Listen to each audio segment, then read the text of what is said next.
Graça e paz. Bom dia, tudo bem? Quem fala aqui é o pastor Josena. Com muita honra que nós estamos aqui para darmos seguimento à nossa escola bíblica dominical. Eu queria te convidar basicamente para que você feche os seus olhos para que a gente ore, para começarmos a nossa aula. Senhor, muito obrigado por tudo. Nos guarde, Senhor Deus, nos livre de todo mal, nos dê sabedoria na Tua palavra, em nome de Jesus. Amém e amém. Então, o tema da nossa aula hoje é Deus e Israel. Nós estamos partindo basicamente para a parte 2. Semana passada nós falamos sobre Romanos capítulo 11, falamos do verso 1 até o verso 23. E hoje nós continuaremos aqui no livro do Timothy Keller, basicamente no capítulo 6, tá? Então, eu queria que você separasse a sua Bíblia aí hoje, tá bom? Separe a sua Bíblia, porque eu entendo que a gente precisa muito da Bíblia numa escola bíblica dominical, né? Vamos manusear bem a palavra. Eu creio que Deus vai falar muito ao nosso coração. E eu pediria para que você ficasse atento, porque com certeza Deus vai falar ao seu coração, tá bom? Então nós vamos navegar hoje em Romanos capítulo 11, na parte final. Será uma aula meio que escatológica, né? Falaremos um pouco sobre escatologia, sobre Israel e o futuro, tá? E eu gostaria que você estivesse atento. Esteja atento ao nosso canal da igreja, Igreja Batista Betel. Aqui nós temos aqui a aula passada que eu dei, Deus e Israel, estudo da carta aos Romanos, tá bom? Aqui a gente tem todo o nosso material separado, tá? Da nossa comunidade. E muitos assuntos que eu vou tratar hoje, tipo assim, eu não vou tornar a falar novamente. Por quê? Porque eu já falei nessa aula. Então, se você tiver em dúvida com alguma questão, com algo, volte aqui na aula passada, tá? Que é a aula de número 20, em que eu estou falando sobre Romanos 11, capítulo 1 até o verso 1 até o verso 23, tá? Então, volta aqui, ó, se você não está inscrito no nosso canal, aproveita a oportunidade e se inscreva aí, tá bom? Deus abençoe, certeza que Deus vai falar muito com você através do nosso canal. Então, abrindo a nossa Bíblia aqui em Romanos 11, 24, diz assim: afinal de contas, se você foi cortado de uma oliveira brava, por natureza, e de maneira antinatural, você foi enxertado numa oliveira cultivada, quanto mais serão enxertados os ramos naturais em sua própria oliveira. Então a palavra principal que a gente falou muito semana passada é que nós, os gentios, nós somos enxertados, tá? Nós somos enxertados na oliveira. Quem é a oliveira? Cristo. Cristo é a oliva, é a oliveira, ao qual, infelizmente, os ramos de Israel foram cortados devido à incredulidade do coração deles, tá? Depois a gente vai ler Isaías capítulo 65, verso 1 e 2. Devido à incredulidade do coração do povo de Israel, eles foram cortados e nós, os gentios, fomos enxertados. Nós aqui, ó, nós somos essa oliveira brava. Nós somos enxertados de uma maneira antinatural. Nós fomos adotados. Todos somos filhos adotivos do nosso Pai Celestial, que se chama Jesus, tá? E Paulo está falando aqui, se nós cristãos, fomos enxertados e fomos aceitos, quanto mais o povo de Israel que já descende naturalmente da oliveira, que é Cristo. Então, basicamente assim, Paulo está dando um recado, não vai ter nenhum tipo de rejeição. É igual quando você faz um transplante de coração ou de qualquer órgão. Não corre o risco do corpo, que é Cristo, venha rejeitar aquele que vem a ele. Então, nós, de uma maneira antinatural, nós somos enxertados e fomos aceitos, quanto mais o povo de Israel. É a mesma característica, é a mesma natureza, é o mesmo material. Então, quer dizer, a fusão vai ser perfeita. A fusão não vai ter nenhum tipo de rejeição. Tá? Então, vamos abrir nossa Bíblia lá em Isaías capítulo 65. A história de Israel e a história de Deus e Israel é uma história, tipo assim, né? Dá pano pra manga, né? A gente que navega dentro da palavra de Deus, que estuda o Antigo Testamento, a gente consegue ver altos e baixos dentro desse relacionamento, né? Altos e baixos, assim, Deus sempre se mantém. Mas o povo de Israel, devido à sua infidelidade, à dureza do coração, sempre está pecando contra o Senhor. Em Isaías capítulo 65, verso 1 e 2 diz assim: Fui buscado pelos que não me perguntavam por mim. Fui achado por aqueles que não me buscavam. A um povo que não se chamava do meu povo, eu disse: Eis-me aqui. O Senhor falando: Eis-me aqui. Estendi as mãos todo o dia a um povo rebelde, que caminha por caminho que não é bom, após os seus pensamentos. É lógico que a minha dica é que você leia Isaías inteiro. Isaías capítulo 65 inteiro. Porque você vai conseguir entender como que se dá esse relacionamento entre Deus e Israel. Tá? Relacionamento, super complicado. Não por parte de Deus, mas por parte do povo de Israel. Tá? Então esse versículo 24, o verso 24 que a gente acabou de ler, é tipo assim, não vai existir nenhum tipo de rejeição. Paulo está falando. Por quê? Porque o povo de Israel é o povo que descende da oliveira. Então, a aceitação é natural, desde que eles se convertam, entreguem o seu coração para Jesus. Verso 25 e 26 na Bíblia. Irmãos, não quero que ignorem este mistério, para que não se tornem presunçosos. Isso falando para os gentios. Paulo dando um chacoalhão aí na liderança evangélica da época, cristã da época, tá? Israel experimentou o endurecimento em parte, até que chegasse a plenitude dos gentios. E assim, todo Israel será salvo. Como está escrito, virá de Sião o Redentor, que desviará de Jacó a sua impiedade. Israel será salvo. Na sua totalidade, Israel será salvo. Tá? Como será esse processo de salvação do povo de Israel? Eu não sei. Eu deixo aqui Deuteronômio 29, 29. O que diz lá em Deuteronômio 29, 29? Não é o versículo dos preguiçosos, não.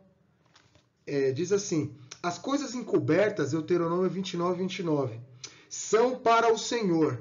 As coisas encobertas são para o Senhor, nosso Deus. Porém, as reveladas são para nós e para os nossos filhos, para sempre, para cumprirmos todas as palavras dessa lei. Então, como esse povo vai se voltar para Deus novamente, eu não sei. Exatamente, eu não sei. Eu tenho uma pista em Apocalipse capítulo 7, que é o que nós vamos ver sobre os 144 mil judeus. Mas no demais, é um mistério. Está encoberto. É igual o número 666. Há muita lenda sobre o número 666. A gente não sabe como vai se desenvolver isso.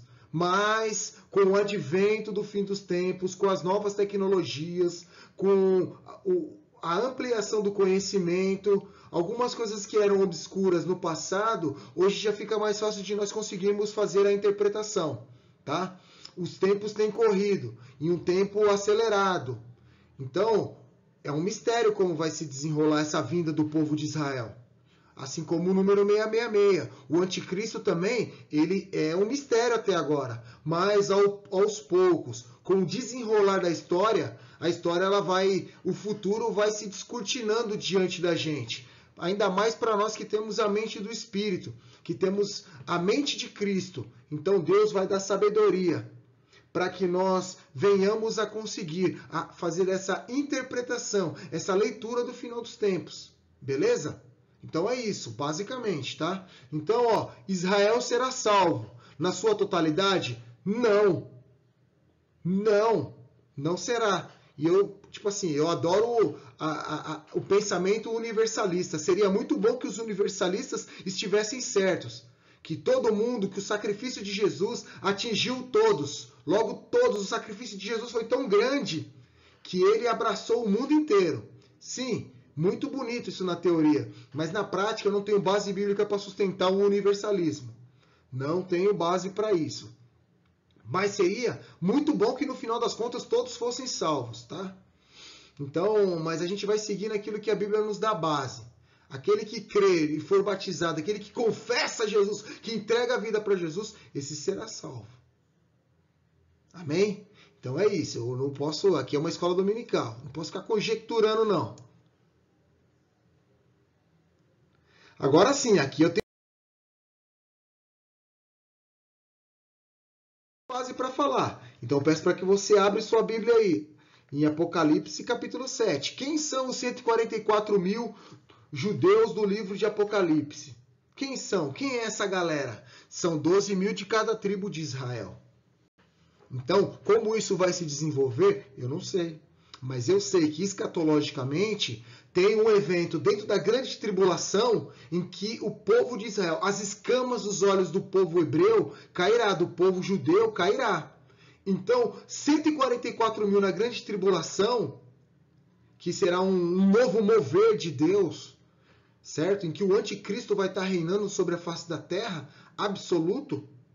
Então, o povo de Israel, ele vai se voltar para o Yeshua e a Mashiach, que é o nosso Jesus. Tá bom? Aonde eu tenho base para isso? Apocalipse 7.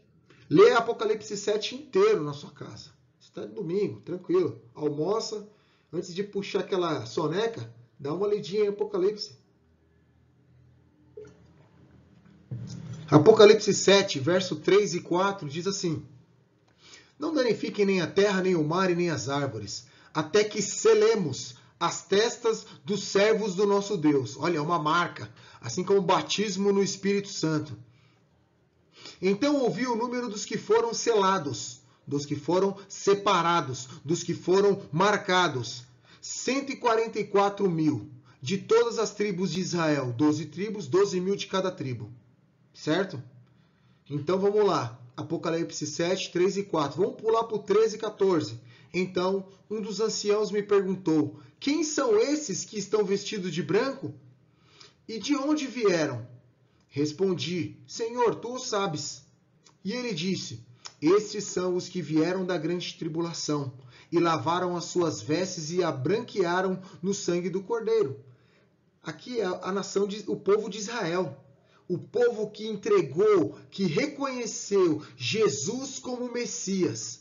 Eles lavaram as suas vestes e as tornaram brancas no sangue do Cordeiro. No sangue do Cordeiro que tira o pecado do mundo. Esses foram selados no período da onde? Da grande tribulação. Receberam uma marca. Qual a marca? A marca de Yeshua no seu coração e na sua vida. Acabou, Apocalipse 7, depois você lê lá. Então, ó, a gente já voltamos para a escatologia. A aula está tratando de escatologia dentro do livro de Romanos, porque nós estamos tratando do futuro de Israel. Nós estamos tratando do futuro da humanidade. Tá? Tudo isso vai se desenrolar, de acordo com a palavra, dentro da grande tribulação. Daniel fala muito sobre a grande tribulação, a última semana. Tessalonicenses também fala sobre escatologia. Tá bom? Então não vamos pensar que o que está na Bíblia, que a Bíblia é só um conto, que a Bíblia é um conto da carochinha, né? Não é, o que está na Bíblia vai se cumprir. E tem se cumprido ao longo da história. E a gente tem que estar atento para os sinais, tá?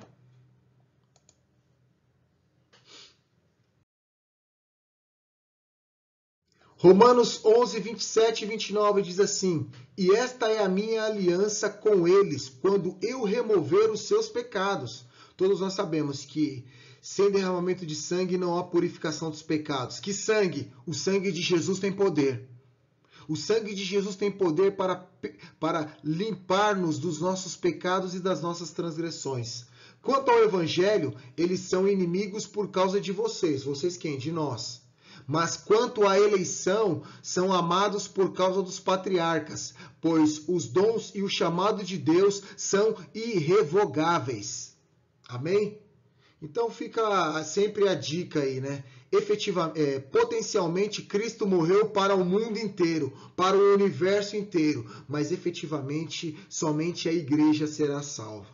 A igreja que eu falo é a igreja de todos os tempos, a igreja de todos os povos, a igreja de todas as línguas, a igreja de todas as nações, a igreja que não está presa em quatro paredes, é a igreja que está pelo mundo de todos os tempos, sabe? Todos os cristãos de todo o mundo, essa é a igreja que vai ser salvo, a igreja que confessa a Jesus como único e suficiente Salvador. Romanos 11, 27 a 29. Prosseguindo, Romanos 11, versos 30 e 32, diz assim: assim como vocês, que antes eram desobedientes a Deus, mas agora recebem misericórdia. Quem recebeu a misericórdia? Nós. Aqui está um diálogo, tá? De Paulo conosco, com os gentios. Nós éramos desobedientes, nós éramos filhos da desobediência. Nós quem? A igreja de Cristo. Mas agora nós, como gentis, recebemos a dádiva da salvação. Graças à desobediência de quem? Dos judeus. Assim, até também agora, eles se tornaram desobedientes, a fim de que também recebam agora a misericórdia, graças à misericórdia de Deus para com vocês. Então, eles deram de ombro, se acharam a última Coca-Cola do deserto, a última bolacha do pacote. Nós abraçamos e abraçamos forte essa graça escandalosa da cruz de Cristo. Pois Deus colocou todos sobre a desobediência, para exercer misericórdia para com todos. Todos pecaram e todos estão destituídos da graça de Deus. Mas Romanos diz, através do sacrifício de Jesus, hoje nós somos justificados pelo sangue de Jesus. Amém? Salvação não vem pelas obras, para que ninguém venha se gloriar. Salvação é graça, é uma dádiva dada pelo Senhor. Amém? Pela graça sois salvos, mediante a fé. Isso não vem de vós, isso é dom de Deus. Amém? Diz a palavra do Senhor. Irmãos, a gente não pode se esquecer, os judeus, eles precisam ser evangelizados. Aqui a gente tem um rabino orando em frente ao Muro das Lamentações. A igreja ocidental tem uma premissa deixada por Jesus, que é o ide e pregai o evangelho. Nós fomos alcançados por esse evangelho pregado pelos discípulos. Agora, nós precisamos enviar missionários para a Palestina, para Israel, para que Jesus seja apresentado para a nação de Israel. Aqui a gente tem um vídeo que eu vou colocar o link dele na aula, em que vocês vão entender o movimento que foi feito pelos judeus ao longo da história para transformar Jesus do Messias para um simples profeta. Então, desde a época de Jesus, tentaram acobertar os milagres, esconder os milagres.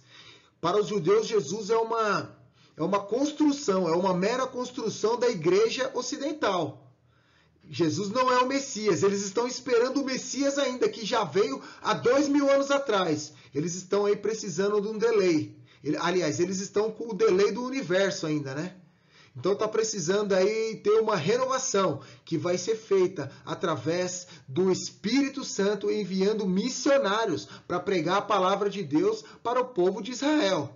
Quem diria, né? Que nós, a igreja ocidental, teríamos que enviar missionários para que Jesus seja apresentado para o seu próprio povo. É brincadeira, né? Mas vamos seguindo aí.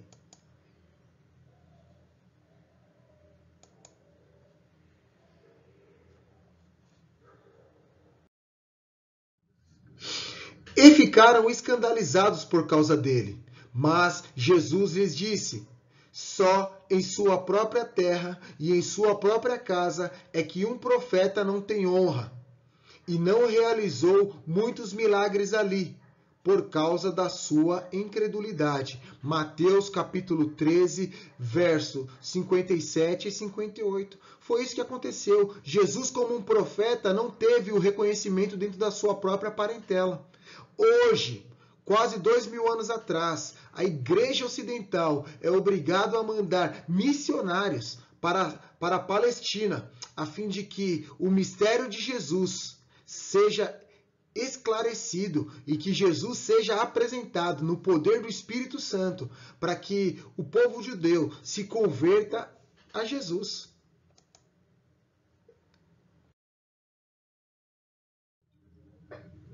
E aqui, a gente traz aqui, na parte final da nossa aula, os alicerces para uma oração, para uma adoração espontânea.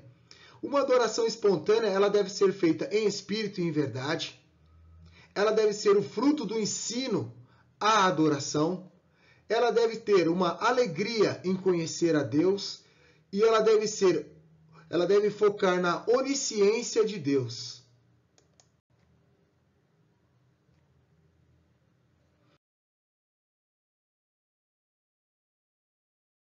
Quão insondáveis são os seus juízos.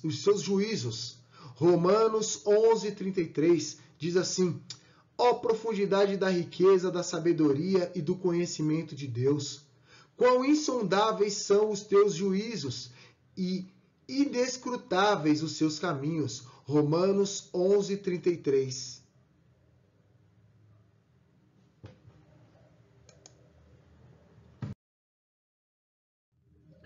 Provérbios 9:10 diz assim: o temor do Senhor é o princípio da sabedoria, e o conhecimento do santo é entendimento.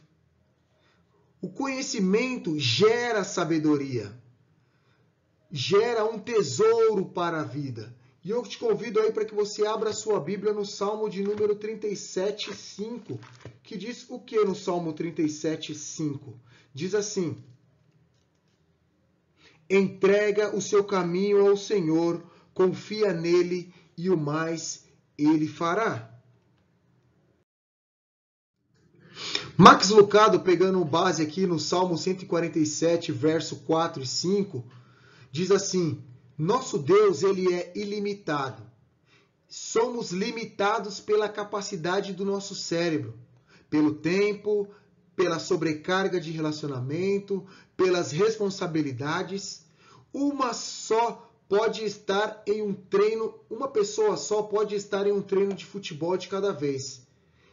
E pela paciência, Deus não tem limite algum para seu poder, para o tempo, para o conhecimento e para o amor. É o que diz Max Lucado.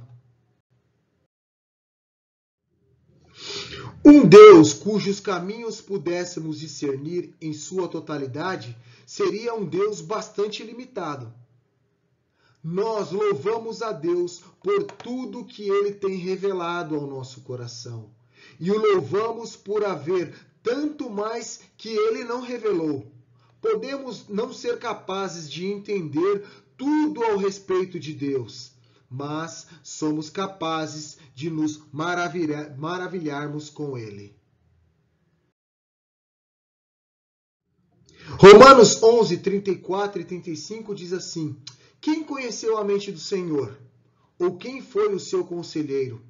Quem primeiro lhe deu para que ele o recompense? Romanos 11:34 e 35. Quem conheceu a mente do Senhor?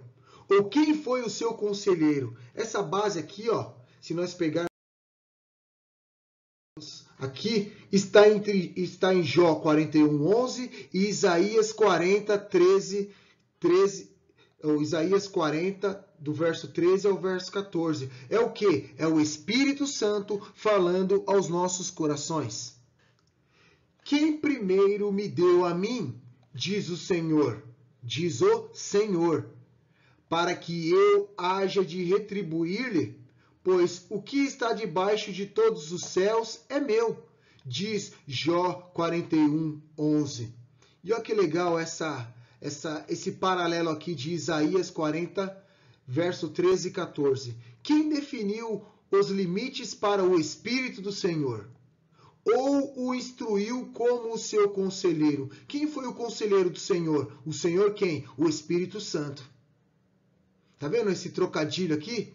a quem o Senhor, que Senhor, o Espírito Santo consultou para que pudesse esclarecê-lo e para que lhe ensinasse a julgar com sabedoria.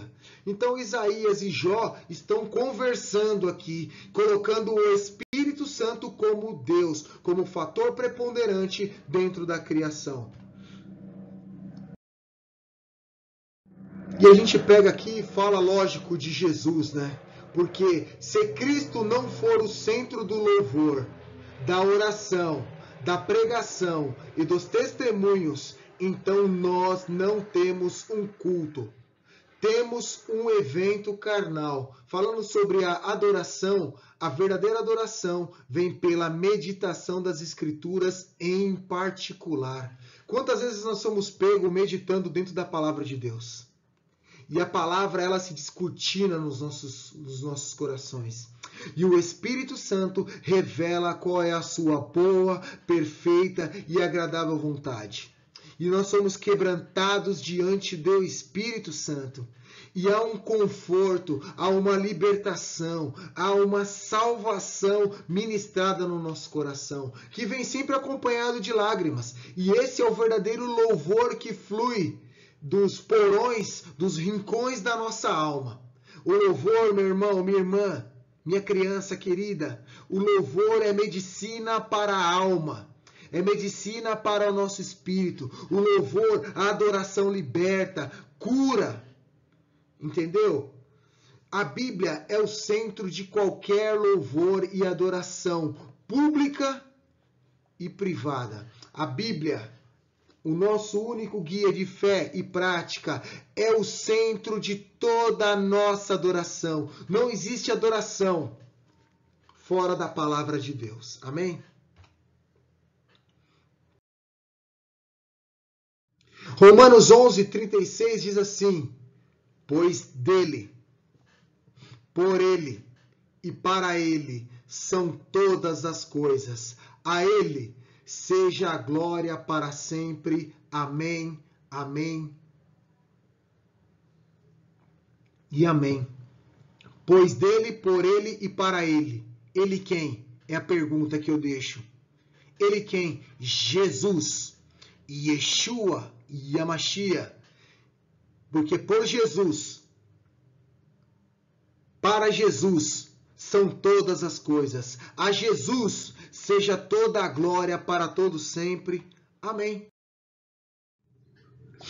E a gente termina a nossa aula com essas duas figuras. Jesus Cristo, a pedra angular, evangelismo, adoração, oração, serviço, comunhão, ensino. O que está aqui são as disciplinas espirituais. Nós precisamos, como igreja, ter disciplinas espirituais. Nós precisamos praticar o evangelismo. Nós precisamos ser adoradores que adorem a Cristo em espírito e em verdade. Nós precisamos orar. A oração é uma disciplina espiritual. O jejum e a oração é uma disciplina espiritual. O serviço, nós precisamos servir na casa do Senhor. Nós precisamos ter comunhão. Nós precisamos participar do ensino em Cristo, que é a pedra viva, que é a pedra angular, é a pedra principal. Se nós tirarmos a pedra principal, toda a construção do cristianismo será desconstruída. Toda a base, que é Cristo, se nós tirarmos a pedra angular, será desfeita. Não existe cristianismo sem Cristo. Não existe cristianismo sem cruz. Se você quer vir após mim, negue-se a cada dia.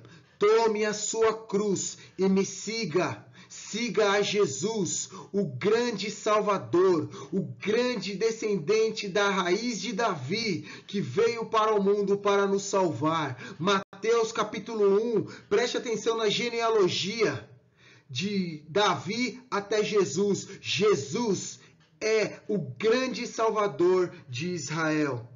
E terminando, Atos 4, 11 e 12 diz assim: este Jesus é a pedra que vocês, construtores, rejeitaram e que se tornou a pedra angular. Não há salvação em nenhum outro, pois debaixo do céu não há nenhum outro nome dado entre os homens pelo qual devamos ser salvos, a não ser o nome de Jesus. Jesus é a pedra. É a pedra que esmaga a cabeça de Satanás. Jesus é a pedra de esquina que foi colocada, que foi rejeitada, mas que foi colocada sobre toda a criatura. Então Jesus é a pedra angular. Entregue a sua vida para Jesus. Reconheça Jesus como Messias vindo, como Messias profetizado dentro do Antigo Testamento, que veio na plenitude dos tempos para salvar todo aquele que entregar a sua vida para ele. Então, galera, essa era a mensagem que eu queria entregar para vocês dentro dessa aula. Se você não teve um encontro verdadeiro com Jesus, entregue a sua vida ao Senhor, confia nele e o mais ele fará. Reconheça Jesus como a pedra angular, a pedra que esmaga as obras de Satanás, que veio aqui na terra para implementar o reino de Deus. Amém? Que Deus os abençoe. Tenha um domingo maravilhoso na presença do Senhor. E vamos orar encerrando nossa aula. Senhor, muito obrigado por essa aula. Nos abençoe nesse domingo. Nos dê um dia tremendo na Tua presença. Pai, muito obrigado por essa aula. Muito obrigado porque o Senhor falou ao nosso coração. Muito obrigado porque o Senhor tem se revelado através da presença do Espírito Santo ao meu coração. Senhor, eu entrego a minha vida, a minha família, o meu coração a Ti. E reconheço que o Senhor é o Messias esperado, profetizado, desejado de todas as nações. Senhor, muito obrigado por tudo. Em nome de Jesus eu oro e te agradeço. Amém, amém e amém. Galera, tenha um domingo abençoado. Em nome de Jesus. Amém e amém.